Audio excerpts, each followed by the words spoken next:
Update और मैं हूं आपके साथ में ऋतु तोमर। 1931 से खड़ा ये देश का प्रतीक, आजादी की लड़ाई, अंग्रेजों का जुल्म, ब्रिटिश पुलिस और अंग्रेजी अदालतों के काले फैसलों का गवाह रहा है।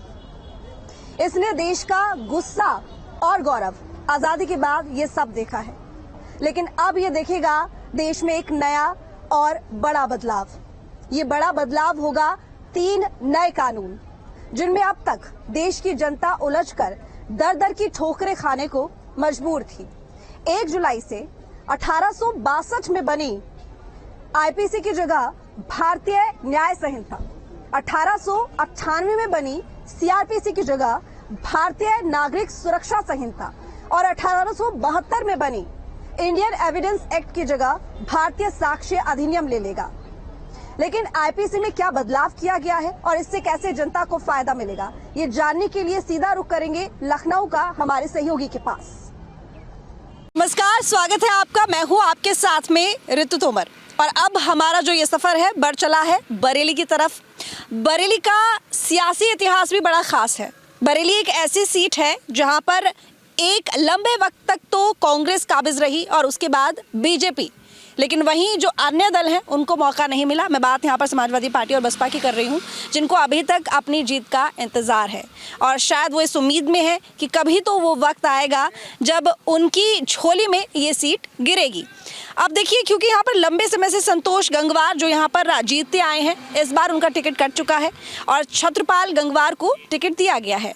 थोड़ी बहुत लोगों में नाराज़गी थी, लेकिन इसके बावजूद ये देखा जा रहा है कि जो मोदी लहर है उसका कहीं ना कहीं जादू ज़रूर लोगों के ऊपर है। लेकिन फिलहाल कितना जादू बरकरार है ये हम जनता से बात करके बताएंगे।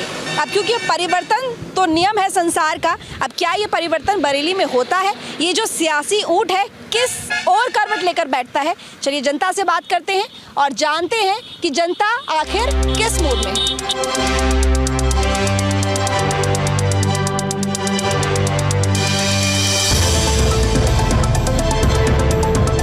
सबसे पहले महिलाएं यहाँ पर बैठी हुई हैं, महिलाओं से बात कर लेते हैं। आधी आबादी हैं और जाहिर है कि महिलाओं को लेकर तमाम तरह के दावे बीजेपी की तरफ से होते रहे हैं।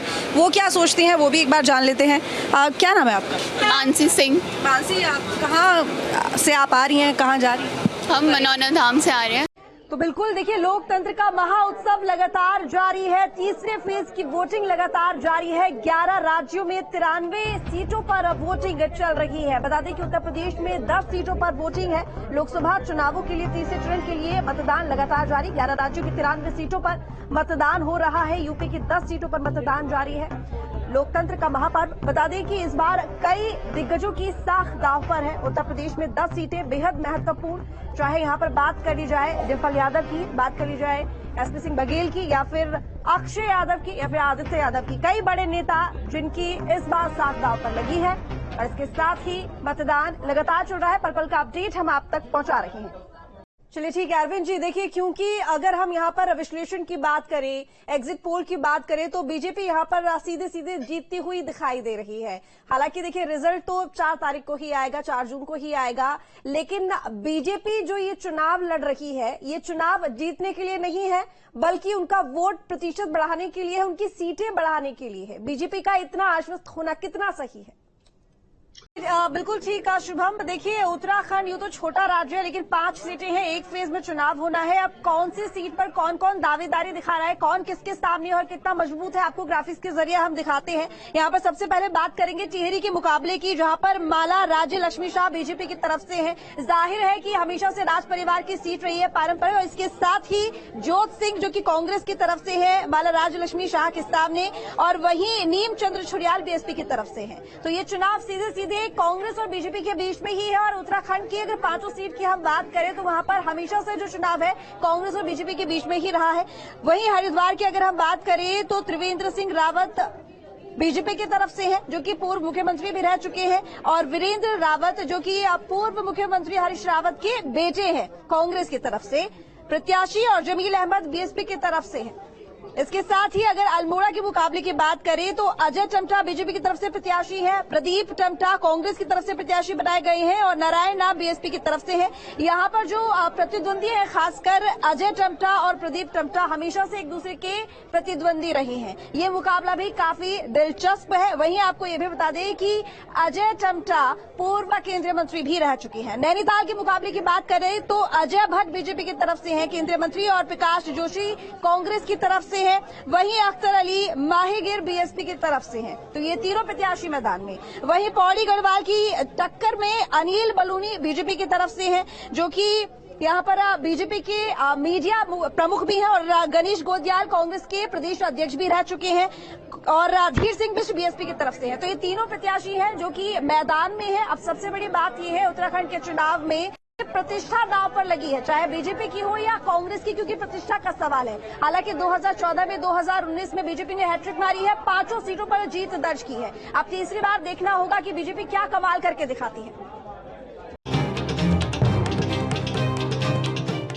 तो देखिए, क्योंकि अब हम संभल के बारे में बात करने वाले हैं, संभल के बारे में थोड़ा जानने वाले हैं। अब ऐसे में ये जो बस है चंदौसी से चली है और बिलारी और इसके साथ ही कुंदर की जो तमाम विधानसभा इलाके हैं उनको कवर करते हुए हमारा ये सफ़र आगे बढ़ेगा।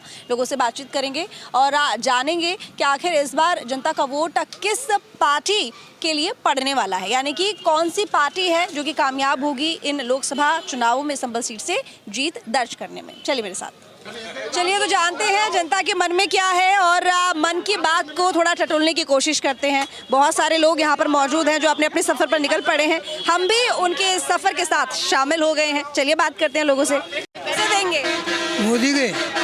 मोदी के रंग पसंद है आपको? हाँ। क्यों पसंद है? क्यों पसंद है? अरे हमारे सेफ्टर है, गरीब आदमी होगी वो। अच्छा, काम किया है उन्होंने? इस बार यहाँ से कोई नहीं है उनके टक्कर में। तीनों आसपास की सारी सीटें भाजपा लेके जाएगी, भाजपा ही सरकार बनाएगी। मथुरा के श्री कृष्ण जन्मभूमि और शाही ईदगाह मस्जिद के विवाद को लेकर ऑल इंडिया मुस्लिम जमात के राष्ट्रीय अध्यक्ष मौलाना मुफ्ती शहाबुद्दीन रजवी ने बड़ा बयान दिया है। बरेलवी मौलाना ने कहा कि शाही ईदगाह मस्जिद मथुरा के संबंध में इलाहाबाद हाई कोर्ट के फैसले से मुसलमानों को मायूस होने की जरूरत नहीं है, सुप्रीम कोर्ट पर भरोसा रखें। उन्होंने कहा हिंदू पक्ष के साथ। और मैं फिलहाल यहाँ मौजूद हूँ आंवला लोकसभा क्षेत्र में। आंवला लोकसभा क्षेत्र यूं तो उत्तर प्रदेश की 80 लोकसभा सीटों में से बेहद खास है। खासियत होने की वजह यहाँ पर सिर्फ एक ही है, वो ये है कि मेनका गांधी जो कि इंदिरा गांधी की बहू हैं, वो भी यहाँ से ताल ठोक चुकी हैं और बाकायदा वो जीती भी हैं। इस सीट के सियासी इतिहास की अगर हम बात करें तो तमाम पार्टियां, तमाम जो दल हैं यहाँ पर एक एक या दो बार जीत चुके हैं, चाहे कांग्रेस हो, समाजवादी पार्टी हो या फिर जदयू हो। लेकिन वहीं अगर हम भाजपा को देखें तो सबसे ज्यादा बार यहाँ पर कमल ही खिला है। लगभग 3 बार से तो लगातार यहाँ पर कमल ही खिल रहा है। अगर मौजूदा स्थिति को हम देखें तो धर्मेंद्र कश्यप जो कि बीजेपी के कैंडिडेट भी हैं और वर्तमान में सांसद भी हैं, 2014-2019 से वो लगातार यहाँ पर सांसदी का चुनाव लड़ रहे हैं बीजेपी की तरफ से और एक बार फिर से वो मैदान में है। अगर टक्कर की बात करें, चुनौती की बात करें तो वो बहुत तगड़ी है, क्योंकि यहाँ पर जो सियासी समीकरण है, उसके अलावा अगर हम ये देखें कि जात के समीकरण किस तरीके का है तो जाहिर है कि यहाँ पर मुस्लिम और जो यादव हैं वो निर्णायक भूमिका में है। लेकिन इसके अलावा जो कश्यप है और मौर्य जाति के जो लोग हैं वो भी कहीं ना कहीं यहाँ पर इस कह सकते हैं कि जो कैंडिडेट होता है उनकी जीत में निर्णायक भूमिका में आते हैं। अब क्योंकि हमारे जो दोनों कैंडिडेट हैं, धर्मेंद्र कश्यप और नीरज मौर्य जो कि समाजवादी पार्टी की तरफ से हैं, वो दोनों इसी जाति से हैं। ऐसे में जाहिर है कि इस जाति के जो वोटर्स हैं वो अपना असर तो दिखाएंगे ही, लेकिन अगर निर्णायक भूमिका की बात करें तो मुस्लिम और यादव समाज का जो वोट है वो किस कैंडिडेट के पक्ष में जाएगा वही तय करेगा कि आखिर कौन सी पार्टी जीतेगी। लेकिन जनता का जो मूड है वो क्या कह रहा है, जनता के मन में क्या है, ये तो जनता से बात करके ही पता चलेगा। तो चलिए आज वही जानने की कोशिश करें।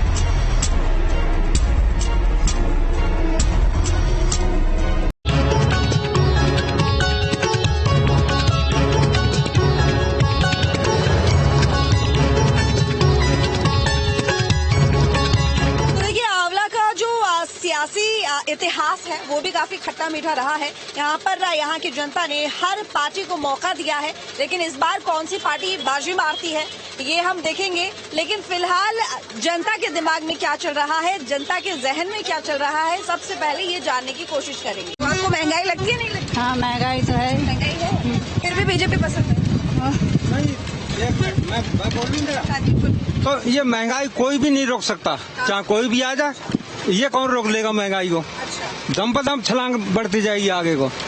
हाँ, ये किसी की बस की बात लेकिन समाजवादी पार्टी, कांग्रेस, एनडीए गठबंधन में ये तो बोलते हैं महंगाई रोकेंगे। तो फिर तो और अंधाधुंधी हो जाएगी। हाँ, महंगाई नहीं रुकेगी। लेकिन वहीं बरेली में मौलाना शहाबुद्दीन ने एसटी हसन के बयान का समर्थन किया है। उन्होंने कहा है कि इस्लाम मुस्लिमों को पहचान छिपाकर कोई काम करने की इजाजत नहीं देता है, लेकिन जो लोग ऐसा कर रहे हैं तो वो इस्लाम के खिलाफ है। और क्या कुछ कहा, सुनिए। नीट परीक्षा मामले को लेकर कोर्ट ने बड़ा फैसला सुनाया है और कहा है कि परीक्षा रद्द नहीं की जा सकती क्योंकि धांधली कुछ ही जगहों पर हुई है, प्रणालीगत चूक नहीं हुई है। वहीं एनटीए को फटकार लगाते हुए कहा कि अपना ढुलमुल रवैया बंद करना होगा क्योंकि ये छात्रों के हित का मामला है। रिपोर्ट देखिए। वहीं यूपी इंटरनेशनल ट्रेड फेयर के समापन के बाद में एमएसएमई मंत्री राकेश मचान और साथ ही प्रमुख सचिव एमएसएमई ने प्रेस कॉन्फ्रेंस की है, जिस दौरान उनसे न्यूज स्टेट के संवाददाता ने खास बात की है। क्या कुछ कहा, सुनिए। अब रुक करेंगे यहाँ पर यूपी को लेकर कि यूपी में कितने प्रतिशत मतदान हुआ है, क्योंकि उत्तर प्रदेश में 10 सीटों पर चुनाव चल रहे हैं। 11 बजे तक जो वोटिंग प्रतिशत की तस्वीर आई है वो किस तरीके से, ग्राफिक्स के जरिए जरा देखिए। यूपी में सुबह 11 बजे तक 26.12% वोटिंग हुई है। बात करें अगर आगरा की तो 25.88% मतदान अभी तक हुआ। एटा में 27.09% वोटिंग हुई है। वहीं फतेहपुर सीकरी में मतदान की बात करें तो 27.41% मतदान हुआ है। फिरोजाबाद में 27.52% मतदान हुआ है। हाथरस में 25.68% वोटिंग अभी तक हुई है। वहीं मैनपुरी में 25.13% मतदान हुआ है। संभल की बात करें तो 29.55% मतदान हुआ है। ये वो 10 सीटें हैं जहां पर उत्तर प्रदेश में चुनाव हो रहा है। महारण का तीसरा चरण है। पहले और दूसरे चरण की अगर बात करें तो क्योंकि वोटिंग प्रतिशत कम था, जिसके पीछे एक बड़ा फैक्टर बताया गया था बढ़ते हुए तापमान को लेकर। उसके बाद चुनाव आयोग की तरफ से लगातार मतदान बूथों पर इस तरह की व्यवस्थाएं की जा रही हैं जिससे कि मतदाता को थोड़ी सी सहूलियत मिले। जैसे कि बात की जाए पेयजल की व्यवस्था की, शौचालयों की, शेड्स की, इसके साथ ही पानी को लेकर, जैसे कि आज प्रधानमंत्री मोदी वोटिंग करने के लिए पहुंचे थे तो उन्होंने भी अपील की कि पानी ज्यादा से ज्यादा पिए, लेकिन वोट डालने जरूर पहुंचे। राजनीतिक दबाव में अब तक कई संगीन मुकदमों को कोर्ट से वापस ले लिया जाता था, लेकिन 1 जुलाई से इन 3 नए कानूनों के लागू होने के बाद ऐसा संभव नहीं हो सकेगा। अब न्यायालय में लंबित आपराधिक मामलों को वापस लेने के लिए पीड़ित पक्ष को पूरा मौका मिलेगा अपनी बात को कोर्ट के सामने रखने का, क्योंकि नए कानूनों में कुछ ऐसे प्रावधान हैं जो कि न्याय की अवधारणा को मजबूत करते हैं। फिलहाल इस कार्यक्रम में इस उम्मीद के साथ कि जनता को त्वरित न्याय मिल सकेगा और साक्ष्यों के साथ अपने पक्ष को मजबूती से जनता रख सकेगी।